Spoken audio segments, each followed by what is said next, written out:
Sir நான் பிறந்தது மெட்ராஸில் தான். லாய்ட்ஸ் ரோட்டில் பிறந்தேன் நான். வளர்ந்தது படித்ததெல்லாம் மன்னார்குடி. இங்கேருந்து எப்படி அங்கே போனீங்க? அதாவது என் கிராண்ட்ஃபாதர் வந்து அந்த காலத்தில் என் மதர் கன்ஃபைன்மெண்ட்டுக்கு மெட்ராஸில் ஒரு வீடை பிடிச்சி மெடிக்கல் எய்டுக்காக இங்கே வந்துடுவாங்க. 3 months இங்கே இருந்துட்டு அதுக்கப்புறம் மன்னார்குடிக்கு போடுறது. அதனால் இங்கே பிறந்துட்டு அங்கே போடுவோம். நாங்கள் 5 பேர் பிரதர்ஸ். நாங்கள் 3 பேரும் இங்கே தான் பிறந்தோம். இங்கே பிறந்துட்டு அப்புறம் மன்னார்குடியில் தான் என்னோடய education. National high school Mannargudi. அங்கே தமிழ் மீடியம் தான். தமிழ் மீடியத்தில் படித்தோம். படிச்சுட்டு கும்போணம் காலேஜ், கவர்மெண்ட் ஆர்ட்ஸ் காலேஜில்னு சேர்ந்தேன். அங்கே பிஏ முடித்தேன். பிஏ முடிச்சுட்டு I came to presidency college. கும்பகோணத்தில் படிக்கும்போது மன்னார்குடியிலேருந்து போயிட்டு வருவீங்களா, இல்லை அங்கேயே தங்கினீங்களா? இல்லை கும்போணத்துலேயே ஒரு வீடு எடுத்து தங்கிட்டு இருந்தேன். அப்பா என்ன பண்ணிக்கிட்டு இருந்தார்? Father landlord. You know Tanjore district belong to one of the families of landlords. Mannargudi. அவர் family is called Kottur family. நீங்கள் சின்ன வயசில் என்னவா ஆகணும்னு விரும்புனீங்க? நான் சின்ன வயசில் வந்து என்ன ஆகணுங்கிறது நினைக்கல. என்னோடய சித்தப்பா ஒருத்தர் வந்து டிஸ்ட்ரிக்ட் ஜட்ஜாக இருந்தார். அதாவது அப்போ வக்கீலாக ப்ராக்டிஸ் பண்ணிக்கிட்டு இருந்தார். அவர் வீட்டுக்கு அடிக்கடி போவேன் தஞ்சாவூருக்கு. அதுலேருந்து இந்த தாக்கம் என் மனசில் அப்படியே ஏற்பட்டுக்கிட்டு இருந்தது. சரி வக்கீலுக்கு படிப்போமே அப்படின்னு படித்தேன். வக்கீலுக்கு படித்து அப்போ தான் லா காலேஜில் சேர்ந்து லா காலேஜ். இப்போ சட்டத்தில் ஈடுபடணும்னு முதலே நினச்சிங்க? ஆமாம்மா. இல்லை அதாவது அதில் ஒரு டீவியேஷன் இருந்தது. என்னோடய கிராண்ட்ஃபாதர் நான் ஐஏஎஸ்க்கு போகணுன்னு தான் நினச்சாங்க. என் ஃபாதருக்கு வந்து சிபி ராமசாமி ரொம்ப ஃபேமிலி ஃப்ரெண்டு. ஸோ சிபி ராமசாமிகிட்ட அழைச்சிட்டு போய் இவன் வந்து எந்த கோர்ஸில் படிக்கிறது, இவன் பிஎலுக்கு போகணுங்கிறான், அவங்க ஐஏஎஸ் பாஸ் பண்ணுங்கிறாங்க, என்ன பண்ணுறதுன்னு அவர் சொன்னார். அந்த காலத்தில் அவர் சொல்கிறாருங்க, 1982 நான் சொல்கிறேன், 53 54 இவன் வந்து லாவில் போய் படிக்கிறது தான் நல்லதுன்னு நினைக்கிறேன். ஏன்னா ஐஏஎஸ்லாம் இப்போ படித்து இவன் ஆஃபீஸர் ஆகிற காலங்களில் கீழே இறங்கி ஜீப்பை தள்ளும்படியான ஒரு அவசியங்கள்லாம் வரும். ஐஏஎஸ் ஆஃபீஸர் அவன் தான். அந்த மாதிரி நம்ம டெமோக்ரஸியில் ஒரு சூழ்நிலை உருவாகும். அதெல்லாம் அவன் அவாய்ட் பண்ணிக்கலாம். லாவாக இருந்தால் ஒரு இண்டிபெண்டன்ட் ப்ரொஃபஷன், உன் ஃபேமிலிக்கே சேர்த்துது அப்படின்னாரு. அதனால தான் லா காலேஜ் போனேன். முதல்ல யாருக்கிட்ட அப்ரண்டிஸாக சேர்ந்தீங்க? நான் முதல்ல வீராசாமின்னு கவர்மெண்ட் ப்ரீடராக இருந்தார். அப்போது பின்னால் சீஃப் ஜஸ்டிஸ் ஆனார். அவர்கிட்ட தான் சேர்ந்தேன். அவர்கிட்ட சேர்ந்து அவர்கிட்ட போட்ட அடித்தளம் தான் நான் இன்றைக்கி இருக்கிற நிலைமைக்கு காரணம். மிஸ்டர் வி ராமசாமியோட நீங்கள் இருந்தீங்க? ஆமாம். அதாவது வீராசாமி வந்து கவர்மெண்ட் ப்ரீடராக இருந்தப்போ நான் சேர்ந்தேன். நான் அவர் ஆஃபீஸில் சேர்ந்த உடனே ஒரு 10 மாதத்துக்குலாம் அவர் ஜட்ஜ் ஆகிட்டார். அதனால் அவங்க ஆஃபீஸில் G Ramanujam, V Ramasamy, TNC Rangarajan, நான், கே வெங்கடசாமி எல்லோரும் ஜூனியர்ஸ். நீங்கள் பார்த்தீங்கன்னா 5 பேரும் ஜட்ஜ் ஆகிட்டோம். அது வந்து அவர் படியை மிதித்தாலே ஒரு ஜட்ஜாக யோகம் அந்த ஆஃபீஸுக்கு. அது உயர்நீதிமன்ற. ஆமாம். எல்லாருமே. ஜெகதீசன் இப்போ இருக்கிறவர். அது என்ன காரணம் நினைக்கிறீங்க? காரணம் வந்து அங்கே கொடுத்த பயிற்சி. அங்கே வந்து ஒரு டிஃபிகல்ட் டாஸ்க் மாஸ்டர்ஸ் எல்லாரும். அதாவது ஜூனியர்ஸ்கிட்ட கையில் கட்டை தூக்கி கொடுத்துட்டு அவனே படித்து அவனே அத்தாரிட்டி தேடி அவனே ஆர்குமெண்ட் எழுதி ஆர்கியூ பண்ணணும். சந்தேகம் இருந்தால் தான் சீனியரை கேட்கணும். இல்லைன்னா நீயே குட்டிகரணம் போடுன்ட்டுருவாங்க, நீயே ஆர்கியூ பண்ணிட்டுருவாங்க. அந்த ஒரு ஃப்ரீடம், அந்த ஒரு ட்ரைனிங். அதனால தான் எல்லோரும் நீங்கள் அது ஆச்சரியமாக இருக்கலாம். ராஜமன்னார் ஆஃபீஸில் இப்படிலாம் சொல்லுவாங்க, பிவி ராஜமன்னார் ஆஃபீஸில் எல்லோரும் ஜட்ஜானாங்கன்னு. அது மாதிரி வீராசாமி ஆஃபீஸில் யார் சேர்ந்தாலும் ஜட்ஜு. இவர்கள்லாம் கூட எங்களோட ஒர்க் பண்ணவங்க தான் எல்லோரும். பத்மநாபன், பத்மநாபன் ரிட்டையர்ட் ஜட்ஜ் சொல்கிறேன். அவங்கெல்லாம் எங்களோட கூட ஒர்க் பண்ணவங்க தான். 67 நீங்கள் ஜூனியர் ஸ்டாண்டிங் கவுன்சிலாக நீங்கள்? ஆமாம். சென்ட்ரல் கவர்மெண்ட்டுக்கு அப்போ தான் முதல் நம்ம ஹைகோர்ட்டில் அந்த சிஸ்டம் கொண்டாந்தாங்க. சென்ட்ரல் கவர்மெண்ட்டுக்கு ஸ்டாண்டிங் கவுன்சில்னு. Senior standing counsel Govind Swaminathan, junior standing கவுன்சிலில் 4 பேர் போட்டாங்க. ஜி ராமசாமி, நான், அபிபுல்லா பாட்ஷா, இந்த மாதிரி ராமசுப்ரமணியம், இந்த மாதிரி 4-5 பேர் போட்டு நாங்கள்லாம் ஒவ்வொருத்தருக்கும் ஒரு டிபார்ட்மெண்ட்டை பிரித்து விட்டு சென்ட்ரல் கவர்மெண்ட் கேசஸை அட்டன் பண்ணிகிட்டு இருந்தோம். 69 அசிஸ்டன்ட் கவர்மெண்ட் ப்ரீடராக நீங்கள். ஆனால் அதுக்கு அடுத்த வருஷமே ராஜினாமா பண்ணிட்டீங்க. அந்த ராஜினாமா பண்ணதை பற்றி எப்போ வருத்தப்பட்டிருக்கீங்களா? நான் வருத்தப்பட்டது கிடையாது. ஏன்னு கேட்டிங்கன்னா, அப்போ வேண்டாம் நம்ம ஒதுங்கி இருப்போம் அப்படின்னு. மறுபடியும் 1976 நெருக்கடி நிலைமை வந்தபோது அசிஸ்டன்ட் கவர்மெண்ட் ப்ரீடராக நீங்கள். எப்படின்னு கேட்டிங்கன்னா, 1976 எமர்ஜென்சி வந்த உடனே அவன் ஃபைல் எடுத்து பார்த்துருக்கான். பார்த்த உடனே டெல்லியிலேருந்து சத்யதேவ கவர்மெண்ட் பீடராகவும் என்ன அடிஷ்னல் கவர்மெண்டராகவும் 2 பேர் தான் இப்போ ஆஃபீஸர்ஸ். இப்போ 100 பேர் இருக்காங்க. அப்பாயின்ட் பண்ணி எங்களுக்கு ஆர்டர் இருந்தது. அதாவது நான் ரிசைன் பண்ணது அசிஸ்டன்ட் கவர்மெண்ட் பீடர், வந்தது அடிஷ்னல் கவர்மெண்ட் பீடர். அதை விட உயர்ந்தவர். இந்த அதில் நீங்கள் 12 வருஷம் இருந்தீங்கன்னு நினைக்கிறேன். இல்லை அதில் அப்போ 76, 77 ஒரு வருஷம் தான் இருந்தேன். அப்புறம் எலெக்ஷன் வந்துருச்சு இல்லையா?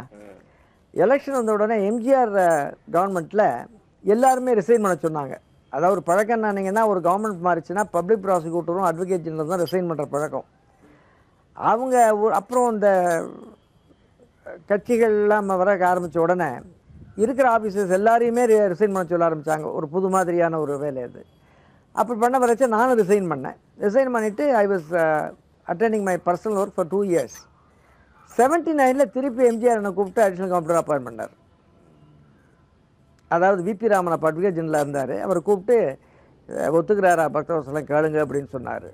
என்னை விபி ராமன் கூப்பிட்டு கேட்டார், என்னை ரிசைன் பண்ண சொன்னதுக்கு காரணம் கிடையாது, இப்போ ஒத்துக்க சொல்கிறதுக்கு காரணம் கிடையாது, உங்கள் இஷ்டப்படி செய்யுங்கன்னு நம்பிவிட்டேன். அதுக்கப்புறம் 88 ஜட்ஜ் ஆகிட்டேன். அது வரைக்கும் அந்த வேலையை தான் இருந்தீங்க. இந்த அரசாங்க கவர்மெண்ட் ப்ரீடராக இருந்த அந்த அனுபவம் எப்படின்னு நினைக்கிறீங்க நீங்கள்? அதாவதுங்க அடிஷ்னல் நான் வந்து இப்போ எல்லாம் சொல்லுவாங்க அதாவது ஒரே ஆங்கிள்லேயே நாங்கள் அந்த கேஸுகள் எல்லாம் பார்த்துக்கிட்டு இருக்கேன். இதில் என்னோட வாழ்க்கையில் பார்த்தீங்கன்னா ப்ரொஃபஷ்னலி நான் எல்லா கவர்மெண்ட்லேயும் இருந்திருக்கிறேன். காங்கிரஸ் கவர்மெண்ட்டில் இருந்திருக்கிறேன், டிஎம்கே கவர்மெண்ட்டில் இருந்திருக்கேன், ஏடிஎம்கே கவர்மெண்ட்டில் இருந்திருக்கேன், எமர்ஜென்சியில் இருந்திருக்கிறேன். ஸோ எனக்கு மேலே பறக்கிற கொடியை பற்றி கவலையே கிடையாது. அதனால் என்ன எல்லா கவர்மெண்ட்டும் கண்டினியூஸாக they have been maintaining me as a government leader or additional government leader. Additional government leader இருந்து முதல்ல ஜட்ஜ் ஆனது நான் தான். அதாவது சாதாரணமாக அடிஷ்னல் கவர்மெண்ட்லேருந்து கவர்மெண்ட் லீடர் அல்லது பப்ளிக் ப்ராசிக்யூட்டர் ஆகி தான் ஜட்ஜாக அவர் பழக்கம். ஆனால் ஃபஸ்ட்டு டைம் ஹைகோர்ட் ஹிஸ்ட்ரியில் 130 வருஷத்தில் முதல்ல ஜட்ஜ் ஆனது அடிஷ்னல் கவர்மெண்ட்லேருந்து நான் தான்.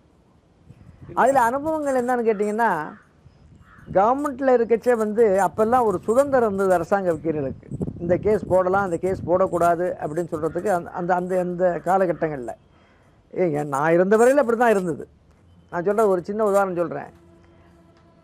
நம்ம ஜஸ்டிஸ் பத்மநாபன் இருந்தார். அவர் வந்து ஒரு நாள் நான் சேல்ஸ் டேக்ஸ் கவர்மெண்ட்டாக இருக்கேன். அரியர்ஸ் சேல்ஸ் டேக்ஸுக்காக ஒருத்தரை பிடிச்சி அரெஸ்ட் பண்ணிட்டாங்க. விஜயராகவன் உங்களுக்கு தெரியும், ஐஏஎஸ் ஆஃபீஸர், ரொம்ப ஸ்ட்ரிக்டான ஆள். அவர் தான் கமிஷனர் கமிஷன் டேக்ஸஸ். டேக்ஸ் அரியர்ஸுக்காக அரெஸ்ட் பண்ண உடனே என்னை மத்தியானம் 2 மணிக்கு கோர்ட்டுக்கு கூப்பிட்டு விட்டார். நான் போனேன். என்ன பக்தவசலம், வாட் இஸ் ஹேப்பனிங்? அரியர்ஸுக்கு அரெஸ்ட் பண்ணாவது அப்போ தான் விஆர் கிருஷ்ணகிரி ஜட்ஜ்மெண்ட் வந்துருந்தது. இந்த அதாவது இவருக்கு கூட அரெஸ்ட் பண்ணக்கூடாது, கடன்காரனை கூட அரெஸ்ட் பண்ணக்கூடாதுன்னு ஒரு உச்சநீதிமன்ற கருத்து. இது மாதிரிலாம் இருக்குது, நீ எப்படி பண்ணீங்க அப்படின்னாரு. நான் சொன்னேன், நீங்கள் ஸ்டே கொடுத்துருங்கன்னு சொல்லிட்டு வந்துட்டேன். யாரும் கேட்கல. உடனே பின்னாலே ஒரு team of officers, government officers வீட்டுக்கு ஓடியாந்தாங்க. அப்போவே எனக்கு தெரியவங்களாம் வருவாங்கன்னு. அந்த ஃபைல் தூக்கிட்டு வந்து, என்ன சார் இப்படி ஆகிடுச்சு, நாளைக்கு அப்பீல் போட்டு உடனே பண்ணணும் அப்படின்னாங்க. நான் அட்வொகேட் ஜெனரல் கூப்பிட்டு சொன்னேன். அப்போ கிருஷ்ணமூர்த்தி இப்போ சீனியர் அட்வொகேட், அட்வொகேட் ஜெனரல் இருந்தார். நான் சொன்னேன், இந்த ஆஃபீஸர்ஸ்லாம் அந்த ஆளை பிடிச்சி உள்ளதளத்திலே இருக்கிறாங்க, நீங்கள் உங்கள்கிட்ட தான் வருவாங்க நேராக, நாட்டை ஃபிட் கேஸ்ன்னு சொல்லுவாங்க, நான் எழுதி கொடுத்துட்டேன் அப்படின்னுட்டு. அவரும் அதே செஞ்சுட்டார். அதுதான் நியாயம். அந்த ஆள் யாருன்னு பார்க்க போனால் கழிச்சு, நான் நெக்ஸ்ட் டே கோலவிழியம் கோயில் கும்பாபிஷேகத்துக்கு போகிறேன். இவர் தான் அங்கே ட்ரஸ்டி. அவர் மறுநாள் கும்பாபிஷேகம் அவர் உள்ளே இருக்கிறார். இது யாருக்கும் தெரியாது, அவர் தான் அதை இன்சார்ஜ், அவர் தான் அதை உள்ளே இருக்கிறாருன்னு. மறுநாள் வந்து பிரமாதமாக அங்கே போய் பார்த்தா இவர் நிற்கிறார். அந்த மாதிரி நம்மளோட சில விஷயங்கள் நாமே டெசிஷன் எடுக்கிற அளவுக்கு அப்போல்லாம் ஒரு உரிமை இருந்தது. சட்டத்துக்கு பிரகாமல் ஒரு அரசாங்க வக்கீல் டிசிஷன் எடுக்கலாம். இப்போ கவர்மெண்ட் லீடராக இருக்கும்போது நீங்கள் தனிப்பட்ட வழக்குகள் எடுத்துக்கலாமா? எடுத்துக்கலாம். ஆனால் கவர்மெண்ட்டுக்கு எகென்ஸ்டாக போயிடக்கூடாது. கவர்மெண்ட்டுக்கு எகென்ஸ்டாக இல்லாமல் இருந்தால், கவர்மெண்ட் பார்ட்டியாக வரும்னு இல்லாமல் இருந்தால், கவர்மெண்ட் அந்த கேஸை பற்றி நம்மக்கிட்ட ஒப்பீனியன் கேட்க வராமல் இருந்தால் நம்ம எடுத்துக்கலாம். ஸோ உங்கள் வழக்கறிஞர் கேரியரில் பெரும்பாலான ஆண்டுகள் நீங்கள் கவர்மெண்ட் லீடராக தான் இருந்தீங்க. ஆமாம் அரசு. ஆமாம். அதில் ஏதானும் ஒரு விசித்திரமான வழக்குகள் அல்லது அந்த மாதிரி ஏதானும், இல்லை உங்கள் சொந்த வழக்குகளில்? சிவில் ஒர்க்கு, அப்புறம் வந்து ரெட் ஒர்க்கு, டாக்ஸேஷன், இது எல்லாத்துலேயுமே அரசாங்க வக்கீலாக இருக்கிறது ஒரு நன்மை என்னன்னு கேட்டிங்கன்னா, எல்லா டிஃபரன்ஸ் ஃபீல்ட்ஸ் ஆஃப் லாவில் யூ கெட் ட்ரெயின்ட். அது ஒரு பெரிய சௌகரியம். அது பாக்கி ஒரு தனி வக்கீலாக இருந்தாலும் அவன் ஒரு சைடு தான் ப்ராக்டிஸ் பண்ண முடியும். இப்போ தான் உங்களுக்கு தெரியுமே, ஸ்பெஷலிஸ்ட் மாதிரி கம்பெனி ஸ்பெஷலிஸ்ட்டு, டேக்ஸ் ஸ்பெஷலிஸ்ட், இப்படி ஸ்பெஷலைசேஷன் வந்துடுச்சு. கவர்மெண்ட் லீடர் ஒருத்தனுக்கு தான் எல்லா சப்ஜெக்டும் அத்துப்படி ஆகும். அப்படி வரைச்ச பொதுவாக அந்த மெடிக்கல் காலேஜ் அட்மிஷன்ஸ் தான் அப்போல்லாம் ஒரு பெரிய சென்சிட்டிவ் கேசஸ். இப்போல்லாம் எல்லாம் சென்சிட்டிவ். அப்போ வந்து அந்த அட்மிஷன் கேசஸ் தான் வரும். அப்போ ஒரு தடவை ஒரு justice K Srinivasan ICS officer இருந்தார், ஜட்ஜி, ரொம்ப இண்டிபெண்ட் மேன். ஐசிஎஸ் ஆஃபீஸர்ஸில் கடைசியாக இருந்த ஜட்ஜி கேஎஸ் வெங்கட்ராமன் சமீபத்தில் தவறி பண்ணார். அது மாதிரி ஐசிஎஸ் ஜட்ஜிஸெல்லாம் இருந்த காலம் அது. அடுத்தவனை விட்டுட்டு, வெயிட்டிங் லிஸ்ட்டில் இருக்கவனை விட்டுட்டு ஒருத்தனுக்கு இடம் கொடுத்துட்டாங்க. அப்போ காங்கிரஸ் கவர்மெண்ட். அவர் என்னை கூப்பிட்டு கேட்டார், இது என்ன சொல்கிற, இது போய் இப்போ செக் பண்ணி ஆஃபீஸர்ஸ் கூப்பிட்டு பாருன்னார். வாஸ்தவம் தான். வெயிட்டிங் லிஸ்ட்டில் இருக்கவன் ஃபஸ்ட்டில் இருக்கவனை விட்டு அடுத்தவனுக்கு இடம் கொடுத்துருக்கான், தப்பு. அவர் என்ன சொன்னார், நீ ஒன்று இவனுக்கு இடத்த கொடுத்துட சொல்லு, இல்லைன்னா நான் ஸ்ட்ரிக்சர் எழுதும்படியாக இருக்கும்னார். நாங்கள் அந்த செக்ரட்டரி எல்லாரையும் வர சொல்லி வீராமசாமி வீட்டில் உட்காந்து பேசணும். இது என்னத்துக்கு அனாவசியமாக, பேசாமல் அவனுக்கு இடத்த கொடுத்துருங்க, இது வெளியிலே வராது. இந்த மாதிரி சில டிப்ளமேட்டிக் எல்லாம், ஏன்னா பப்ளிக் கொண்டாடாமல் இருக்கணும் இல்லையா, அது அவங்க செஞ்சாங்க. அந்த வெயிட்டிங் லிஸ்ட்டுக்கு இடம் கொடுத்துட்டாங்க. ஸோ நியாயத்தை நிலைநாட்டியாச்சு. ஆமாம், அது நம்ம கோர்ட்டில் தான் ஆர்கியூ பண்ணணும் அவசியம் இல்லையா. 1988 நீங்கள் உயர்நீதிமன்ற நீதிபதியாக நீங்கள், அப்போ உங்கள் உணர்வு எப்படி இருந்தது? நான் வந்து எனக்கு வந்துங்க எப்போதும் இந்த ஆஃபீஸில் வந்து மேஜை க்ளீனாக இருக்கணும் எனக்கு போதும். என்ஆர் சந்திரன் இருக்கிறார், அட்வொகேட், சீனியர் அட்வொகேட். அவர் சொல்லுவார், அண்ணா உங்களுக்கு மேஜை க்ளீனாக இருந்தால் தான் உங்களுக்கு பிடிக்கும், எனக்கு மேஜை குப்பையாக இருந்தால் எனக்கு பிடிக்கும் பாரு. ஏன்னா அவ்வளோ ஃபைல்ஸ் வச்சுருப்பார் இவர். அந்த மாதிரி எனக்கு உணர்வு ஒன்றும் புதுசாக ஒன்றும் இல்லை. ஆட்டோமேட்டிக்காக நான் எதுவும் ஹைகோர்ட்டில் 1954 ஆரம்பித்தது, அந்த பீச் ரோடில், மெரினா பீச் ரோட்டில் போக ஆரம்பித்தது. அதை போயிட்டு வந்துட்டு தானே இருக்கேன். அதுலேயே உணர்வு ஒன்றும் தனியாக ஒன்றும் இல்லை எனக்கு. முன்னால் வர வேண்டியது கொஞ்சம் டிலே ஆகிடுச்சு, அவ்வளோதான். இப்போ சென்னை உயர்நீதிமன்றத்தில், அதுக்கப்புறம் பெங்களூர் உயர்நீதிமன்றத்தில் கிட்டத்தட்ட 8 வருஷம் நீங்கள் உயர்நீதிமன்ற நீதிபதியாக இருந்தீங்க. அந்த அனுபவம் எப்படி இருந்தது? அதாவது சென்னை உயர்நீதிமன்றத்தில் இருக்கிற வரையிலிங்க வந்து 1988 நான் அப்பாயின்ட் பண்ணாங்க. இங்கே இருந்த வரையில் அதுலேயும் ஒரு முக்கியமான ஒரு என்னோடய இதில் என்னன்னா, ஒரு ஜூனியர் ஜட்ஜுக்கு ரிட் ஜூரிஸ்டிக்ஷன் கொடுத்துட்டாங்க அப்போவே. நான் வந்து அப்போ தான் அப்பாயிண்டட். ஒரு வருஷத்துக்கெல்லாம் எனக்கு வந்து ரிட் ஜூரிஸ்டிக்ஷன் தனியாக உட்கார்றதுக்கு ஒரு அப்போ இருந்த தலைமை நீதிபதி, இப்போ தலைமை நீதிபதியாக இருக்கிற ஏஎஸ் ஆனந்த் அவர் இருந்தார். அவர் வந்து நீ இன்சார்ஜ் யார் இதில் அப்படின்ட்டார். அது வந்து ஒரு உங்களுக்கு தெரியும், ரிட் ஜூரிஸ்டிக்ஷனாக அது ஒரு பெரிய ஆயுதம். அது கவர்மெண்ட்டை கட்டுப்பிடிக்கிற ஆயுதம் அது ஒன்று தான். அதில் உட்காந்துருந்தேன், ரொம்ப நாள் உட்காந்துருந்தேன். அதுக்கப்புறம் ரிட் ஜூரிஸ்டிக்ஷன்லேயே உட்காந்துருந்ததுனால என்ன ஆயிடுச்சுனாக்க, வழக்கறிஞர்கள்ட்ட வந்து அதாவது ஒரு நாளைக்கு 100 கேஸ் ஃபைல் வரும். சாதாரணமாக 100 கேஸை அட்மிட் பண்ணிவிடுவேன். 12:30க்குள்ளே அட்மிஷன் ஆகிடும். அட்மிஷன் ஒர்க்கு அட்மிட் பண்ணுவேனால அட்மிஷன் ஒர்க்கு முடிஞ்சிட்டு ஃபைனல் இயருக்கு போயிடுவேன். அது 2 ஹவர்ஸ் வீட்டில் இப்படி பார்த்தேன்னா போதும். ஏன்னா ஏற்கனவே இந்த கவர்மெண்ட் உத்தியோகத்தில் இருந்ததுனால எங்கே எந்த ஃபைலில் என்ன இருக்கும், என்ன எழுதியிருப்பான்னு தெரியும் நமக்கு. ஒரு ஸ்கேன் பண்ணேன்னா போதும் என்ன பாயிண்ட்டுன்னு. அவன் உடனே அட்மிட் பண்ணிடுவேன். அது நான் ஒத்தனாக தான் பார்த்துக்கிட்டு இருந்தேன். இப்போ 4 பேர் பார்க்குறாங்கன்னு சொல்கிறாங்க. அப்போ நான் ஒத்தனே தான் அந்த 100 கேஸும் பார்த்துக்கிட்டு இருப்பேன், அட்மிஷன் ஒர்க்கு. அதுக்கப்புறம் ஃபைனல் இயரிங்கும் பார்த்தது உண்டு. அதுலேயே அந்த ரிட்டில் வந்து பல விதமான கேஸுகள் வரும், உங்களுக்கு தெரியும், எல்லாமே வருமே அதில். அதனால் வந்து அது ரொம்ப யோஜனை பண்ண வேண்டிய ஒரு கட்டம் அது. உங்கள் முக்கிய தீர்ப்புகள் அப்படின்னு எதை சொல்லுவீங்க? முக்கிய தீர்ப்புகள் சொன்னீங்கன்னா, அஃப்கோர்ஸ் நான் எனக்கு பிடிச்ச தீர்ப்பு, நானும் ஜஸ்டிஸ் மிஸ்ராவும் பெஞ்சு உட்காந்துருந்தோம். மிஸ்ரான்னு போயிட்டார், கல்கட்டாவிலேருந்து ரிட்டையர் ஆகிட்டார். படிக்காத குடும்பத்தில் இருக்கிற ஒரு மாணவனுக்கு 5 மார்க் கொடுக்கலாம்னா கலைஞர் ஆட்சியில் 1989-90 ஒரு அரசாணை பிறப்பிச்சார். படிப்பே கிடையாது ஒருத்தன் குடும்பத்தில், அவன் மெடிக்கல் காலேஜுக்கு சீட்டுக்கு வர்றான், அவனுக்கு ஒரு 5 மார்க்ஸ் கொடுக்கலான்னு சொல்லி ஒரு ஆணை போட்டார். அது கரெக்டாக தப்பான்னு எங்கள்கிட்ட வந்து நாங்கள் பெஞ்சு. நான் வந்து ஜூனியர் ஜட்ஜ். அப்போ 1990 நடக்குது. 2 வருஷம் 1.5 வருஷம் கூட ஆகலை. மிஸ்ரா சீனியர் ஜட்ஜி. நான் சொல்லிட்டேன், நீங்கள் தீர்ப்பு எழுதுங்க, நான் ஏன் தீர்ப்பு எழுதுறேன்னு சொல்லிட்டேன். அப்படின்னா டிஃபர் பண்ணுறேன்னு அர்த்தம். இல்லாட்டி என்ன சாதாரணமாக நினைங்கன்னா, அவங்க தீர்ப்பு எழுதி ஜூனியர் ஜட்ஜிக்கு அனுப்புவாங்க, அக்ரின்னு கையெழுத்து போட்டோம்னா தீர்ந்து போச்சு, நமக்கு வேலை கிடையாது. நீங்கள் எழுதி உங்கள் தீர்ப்பை நீங்கள் எழுதுங்க, நான் என் தீர்ப்பு எழுதுறேன்னு அப்படியே புரிஞ்சுக்கிட்டாரு இவன் டிஃபர் பண்ண போகிறான்னு. நான் வந்து அந்த அரசாங்கான ரைட்டுன்னு சொல்லி அப்போல்ட் பண்ணேன். அந்த 5 மார்க்கு படிக்காத குடும்ப பையனுக்கு கொடுக்குறது ரொம்ப ரைட்டு. அதுக்கப்புறம் 3வது ஜட்ஜிக்கு போச்சு. அது வந்து சட்டப்படி வந்து அதை இன்னும் ஆர்கியூ பண்ணி இன்னும் எனக்கு இன்னும் I think my views right. இருந்தாலும் மெஜாரிட்டி ஒப்பீனியனில் என்னோட வியூ அடிபட்டு போச்சு. அந்த அரசாணை அடிச்சிட்டாங்க. அது வந்து அதுக்கப்புறம் இப்போல்லாம் கொடுக்குறாங்க. அது மாதிரி அந்த அப்ரஸ்டு டிப்ரெஸ் கிளாஸஸ்க்கு வர்றது இந்த மாதிரி கேசஸ் எல்லாம் என்கிட்ட வரைச்சே என்னோட நோக்கு ஒரு மாதிரி இருக்கும். இப்போ என்க்ரோச் பண்ணுறாங்க, குடிச்சு போட்டு வியாபாரம் நடத்துகிறான், பெசன் நகர் பீச்சில் ஃபிஷ் மார்க்கெட் இருக்கும், இதெல்லாம் இருந்துச்சு தூக்குனாங்கன்னா ஒன்று ஸ்டே பண்ணிடுவேன். அதுக்கப்புறம் வரட்டும் கவர்மெண்ட்டுன்னு. ஏன்னா ஆல்டர்னேட்டிவ் அரேஞ்ச்மெண்ட் அதை பண்ணலாம் அப்படிங்கிறதுக்காக. இந்த ஒரு நோக்கில் ஈக்விட்டின்னு பேர் அதுக்கு. அந்த ஈக்விட்டியும் சேர்த்து நான் பண்ணதுனால சட்டத்தையே பார்க்காம நியாயம். நியாயம் வேற, அது நீதிமன்றமாக இருக்க வழியே நியாயமன்றமாக்கணும்னு நினைக்கிறேன். ஆமாம், அதில் தர்மமும் இருக்கணும். அதனால அது ரெண்டையும் சேர்த்து நான் பண்ணிக்கிட்டு இருந்தேன். அதனால என்ன ஆச்சுன்னா வழக்கறிஞர்களுக்கெல்லாம் என் மேலே ஒரு ஈர்ப்பு வந்துடுச்சு. அதனால என்னை ட்ரான்ஸ்ஃபர் பண்ணாங்க இல்லையா ஹைதராபாத்துக்கு. ஆமாம், ஆந்திராவுக்கு பண்ணாங்க. ஆந்திராவுக்கு பண்ண உடனே ஒரு 51 பேரை ட்ரான்ஸ்ஃபர் பண்ணாங்க. அதில் நான் ஒருத்தன். பண்ண உடனே கன்னியாகுமரியிலேருந்து சென்னை வரையில் ஒரு கோர்ட்டும் எங்களை 3 நாளைக்கு, magistrate court, municipal court, district court, ஒரு கோர்ட்டும் இறங்குற 3 கோர்ட்டுகளும் எந்த ஜில்லாவிலையும் தாலுக்காவிலையும் ஊர்லேயே எங்களை 3 நாளைக்கு ஸ்ட்ரைக் அட்வொகேட்ஸ். நீ ஏன் why should you touch justice Bhaktavatsalam அப்படின்ட்டு. இங்கேருந்து மூத்த வழக்கறிஞர்கள்லாம் வந்து ஒரு அது தூது போனாங்க அங்கே டெல்லிக்கு போய் சீஃப் ஜஸ்டிஸ் அப்போ இருந்த வெங்கடாச்சலையா பார்க்கறது, பிரசிடெண்ட்டை பார்த்து நீங்கள் பண்ணது அநியாயம், இருக்கிறதுக்குள்ளே நல்ல ஜட்ஜ் அவரை தூக்குறீங்கன்னா எங்களுக்கு டிஸ்போசல் குறைஞ்சி போடும் அப்படின்னு.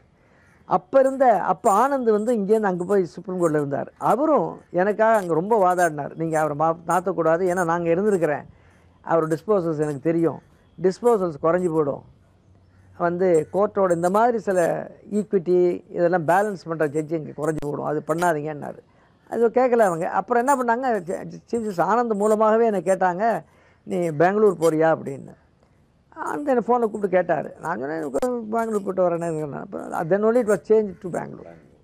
ரொம்ப பேருக்கு தெரியாது நான் பெங்களூர் போகிறேன், ஏன்னா அது பேப்பரில் வரல. இது இப்போ இங்கே மாநில கல்லூரியில் நீங்கள் படிக்கும்போது கலை நிகழ்ச்சிகள்லாம் நடத்திருக்கீங்க. அது எப்படி அந்த ஆர்வம்? அது எப்படின்னு கேட்டிங்கன்னா, நான் கல்லூரியில் படிக்கச்சியே என்னோட லெனின் ஒருத்தர் படிச்சுக்கிட்டு இருந்தார். ஜெயகாந்த் எனக்கு ரொம்ப ஃப்ரெண்டு. அவர் தூர்தர்ஷனில் ரொம்ப தொடர்பு உள்ளவர். அவர் நான்லாம் அங்கே காலேஜ் மேட்டு. அப்போ என்ன பண்ணோம், இன்டர் காலேஜ் காம்படிஷன் வந்து கிண்டியில் நடக்கும். அப்போ இந்த இன்டர் காலேஜ் காம்படிஷனுக்கு நம்ம பிரசிடென்சி காலேஜ்லேருந்து போனால் என்ன அப்படின்னு ஒரு அப்போல்லாம் பிரின்சஸ் ஆஃப் பிரசிடென்சிம்பாங்க. அது எதுவுமே ஈடுபட மாட்டான். இப்போ மெரினா கேண்டீனில் போய் உட்காந்துருப்பாங்க ஸ்டூடெண்ட்ஸ், அவ்வளோதான். சரின்ட்டு நாங்கள் ஒரு போய் கிண்டியில் ஃபஸ்ட் டைம் ஸ்டேஜில் ஒன் ஆக்ட் பிளே காரியக்கு இருக்குன்னு பூர்ண விஸ்வநாதன் எழுதுனது கலைமகளில். அப்போ அவர் டெல்லியில் இருந்தார் ஐபியில். அவர்கிட்ட பர்மிஷன் வாங்கி அந்த ஒன் ஆக்ட் பிளே போட்டோம். அப்புறம் அது திரும்ப மேடைகள்லையும் போட்டோம். அதுலேருந்து இது கல்லூரி நாட்கள்லேருந்தே ஆர்வமாயிடுச்சு எனக்கு. கல்லூரி நாட்டில் முடித்த உடனே நான் வக்கீலாக சேர்ந்த பிறகு அடையாரில் இருக்கிறதுனால அடையாரில் நண்பர்கள்லாம் இருந்து அடையார் மன்றம்னு ஒன்று இருந்தது. கூத்தபிரான்ற ஏஆர் இருந்தார் இல்லையா, அவரோட சேர்ந்து சில குழுவினர்லாம் இருந்தாங்க. காலஞ்சேரி பிரபாகர் பெரிய காமெடியன் இறந்துட்டான், வெங்கட்ராமன், இந்த மாதிரிலாம் ஒரு செட்டு வச்சுக்கிட்டு லிட்டில் தியேட்டர்னு ஒரு அமைப்பை நாங்கள் ஏற்படுத்தினோம். அடையார்லேயே நான் ஒரு ட்ரூப் வச்சுருந்தேன். அதை பெல்ஸ்ன்னு ஒரு ட்ராமா அதை நாங்கள் போட்டோம் முதல்ல. அதனால் இந்த கலை இதுவும் எனக்கு சைட் பை சைட் ட்ராக்கில் வந்துக்கிட்டே இருக்கும். அதாவது ஒரு 6 வருஷம் ட்ராமாக்கள் போட்டுக்கிட்டு இருப்பேன், அப்புறம் நிறுத்திடுவேன். திருப்பி ரவிச்சந்திரன் வந்து சினிமாவிலேருந்து வெளியில் வந்தார். அப்புறம் அவரை ஹீரோவை வச்சு இன்னும் திருப்பி அதை நம்ம தாமிரமணானதை விட்டு எழுத சொல்லி 3-4 நாடகங்கள் போட்டேன். அது கிட்டத்தட்ட 1978 79 வரல பண்ணிகிட்டு இருந்தேன். அது லிட்டில் தியேட்டர் இல்லை, அதில் அப்புறம் பேர் மாறிட்டு இந்திரா தியேட்டர்ஸ் வச்சுட்டோம். அது சிட்டியில் மாத்திரம் தான், வெளியூர் போகிறது கிடையாது. ஏன்னா எல்லாருமே ரவிச்சந்திரன் போக மாட்டார், நானும் கோர்ட் இருக்கிறதுனால சிட்டிக்குள்ளே மாத்திரம் எல்லா சபாலையும் போடுவோம். அப்போ தான் கிட்டத்தட்ட 89-90 சபா இருந்தது. இப்போ இல்லை கிடையாது, இல்லை 17-18 வந்துருச்சு. இப்போ அந்த காலத்தில் இருந்த மேடை நாடகங்கள் அந்த அளவுக்கு இப்போ இல்லைன்னு நினைக்கிறேன். மேடை நாடகங்கள் இருக்குது, பார்க்க மாட்டேங்க. என்ன காரணம்? அது காரணம் என்னன்னீங்கன்னா பல காரணங்கள் இருக்குது. ஒரு காரணம் வந்து வீட்டில் உட்காந்தபடியே இந்த ரிமோட்டில் தட்டினான்னா சேட்டலைட் வந்துக்கிட்டே இருக்குது. ஸோ இதை வீட்டை விட்டு கிளம்பி போய் தியேட்டருக்கு போய் வந்து என்ன இருந்தாலும் பொருளாதாரமும் செலவு இருக்குது, வசதியும் இருக்காது, அலையணும். ஆனால் அந்த நாடகம் பார்க்கணுங்கிறவங்க இன்னும் நாடகத்துக்கு வந்துடுறாங்க. அதாவது நீங்கள் எப்படி சினிமாவை வந்து நீங்கள் வீடியோவில் என்னத்தை பார்த்தாலும் உங்களுக்கு தியேட்டரில் பார்க்குற ஒரு த்ரோ கிடைக்காது. இப்போ எஸ்பெஷலி இந்த இப்போ கமல்ஹாசன் படம்லாம் நீங்கள் வந்து தியேட்டரில் பார்த்தா தான் எஃபெக்ட் உங்களுக்கு நல்லா இருக்கும். வீடியோவில் பார்த்தா ஒன்றும் அர்த்தமே இருக்காது. அதோட எஃபெக்ட் எல்லாம் சவுண்ட் எஃபெக்ட்லாம் வராது. ஸோ அந்த மாதிரி இருக்கவங்க இன்னும் நாடகத்துக்கு வர்றாங்க. நல்ல நாடகங்கள் இப்போ இருக்கிறாங்க நடக்குது. பாம்பே சாணக்கியா அந்த மாதிரி 2-3 பேர் இருக்கிறாங்க இப்போ எழுத்தாளர்கள், கிரேசி மோகன். ஸோ இந்த மாதிரிலாம் நல்ல நாடகங்கள்லாம் இருக்குது. ஆனால் ஆடியன்ஸ் வந்து ரொம்ப குறைச்சல். சில சபாக்களில் கமிட்டடாக வர்றாங்க. இப்போ நாரதகர சபா எடுத்திங்கன்னா நான் பார்த்துட்டேன், கமிட்டடாக வர்றாங்க. மயிலாப்பூர் ஃபினான்ஸ் கிளப்புக்கு கமிட்டடாக வர்றாங்க. சில சபாவில் வந்து மெம்பர்ஸ் கமிட்டடாக ட்ராமா பார்க்க வர்றாங்க. நீங்கள் எதாவது நாடகங்கள் எழுதியிருக்கீங்களா? இல்லை, நாடகம் எழுதுனது கிடையாது. நாடகத்தை திருத்துவேன். ஏன்னா ஜட்ஜ்மெண்ட் எழுதி திருத்துற பழக்கம். இயக்கியிருக்கீங்களா நாடகங்களை? சொல்லுவேன். நான் என் பேரை போட்டுக்க மாட்டேன், சொல்லுவேன். ஆனால் நான் கல்லூரியில் இருக்கச்சு சினிமாவில் அசிஸ்டன்ட் டைரக்டராக ஒர்க் பண்ணிகிட்டு இருந்தேன்.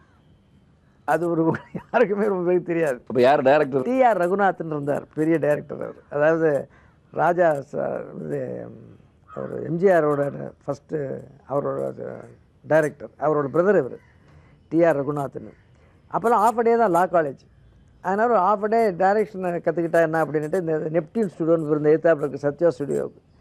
இங்கே தான் பாதி நாள் இங்கே தான் இருப்பேன் நைட்டு வரையில். அப்போ தான் காந்திநகரில் பிறந்தேன். அப்புறம் தான் வீட்டுக்கு போவேன்.